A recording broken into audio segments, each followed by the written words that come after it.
বন্ধুরা, আপনারা যদি কলকাতা নাইট রাইডার্স টিমের একজন জাবরা ফ্যান হয়ে থাকেন তাহলে মন থেকে ভিডিওটিতে একটি লাইক অবশ্যই করবেন। কলকাতা নাইট রাইডার্স দলে যোগ দিচ্ছেন বিশ্বজয়ী অধিনায়ক। এর পাশাপাশি তিনি একজন ভয়ঙ্কর ব্যাটসম্যানও। নাম শুনে ঘুমুল্ল বাকি টিমে। কে এই ব্যাটসম্যান বিস্তারিত জানাবো বন্ধুরা, তার আগে ভিডিওটি পুরো দেখার আবেদন রইল এবং চ্যানেলে নতুন এসে থাকলে চ্যানেলটিকে সাবস্ক্রাইব করবে। আইপিএল 2025-এর মেগা নিলামে defending champion Kolkata Knight Riders এর সবথেকে গুরুত্বপূর্ণ কাজ হলো নতুন অধিনায়ক খুঁজে নেওয়া। গতবারের অধিনায়ক শ্রেয়াস আইয়ারকে ছেড়ে দিয়েছে কলকাতা নাইট রাইডার্স। কেকেআর যে রিটেনশন তালিকা প্রকাশ করেছে তাতে নাম রয়েছে Rinku Singh, Andre Russell, Sunil Narine, Varun Chakravarthy, Harshit Rana এবং রমনদীপ সিং।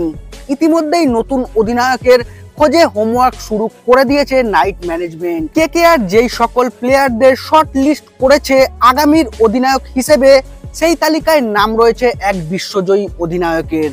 আইপিএল এর ইতিহাসে অন্যতম বিধ্বংসী ব্যাটারও তিনি। কেএল রাহুল ও ঋষভ পান্ডে তাদের দল রিলিজ করেছে, ফলে এই দুই তারকাকে নেওয়ার অপশন থাকলেও ফের বিদেশি অধিনায়কের পথে হাঁটতে পারে কেকেআর। আর সেই তারকা হলেন ইংল্যান্ডের জস বাটলার। রাজস্থান রয়্যালস এবার জস বাটলারকে রিটেন করেনি, ফলে নিলামের টেবিলে বাটলারের জন্য ঝাঁপাবে একাধিক দল। রাজস্থান ধরে রাখার চেষ্টা করবে ঠিকই, তবে কেকেআর লড়াই চালায় কিনা বাটলারের জন্য, এর জন্য কিছু সময়ের অপেক্ষা। ইংল্যান্ডের অধিনায়ক হিসেবে সাফল্য পেয়েছেন তিনি, জিতেছেন 2022-এর টি-20 বিশ্বকাপ। যদি বাটলারকে দলে সামিল করতে সক্ষম হন শাহরুখ খানেরা, তাহলে তিনি হতে চলেছেন কলকাতার দ্বিতীয় ইংলিশ অধিনায়ক।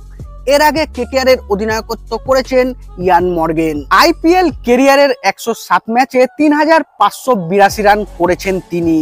এর পাশাপাশি বাটলারের নামে রয়েছে 7টি শতরান। 2022-এ কমলা টুপিও জিতেছিলেন জস বাটলার। টি-20 ক্রিকেটের দুনিয়ায় ডানহাতি ব্যাটসম্যানের পাশাপাশি উইকেট রক্ষক হিসেবেও পরিচিত তিনি। এখন দেখার বিষয় হলো কেকেআর তার জন্য কত টাকা খরচ করতে রাজি হয়।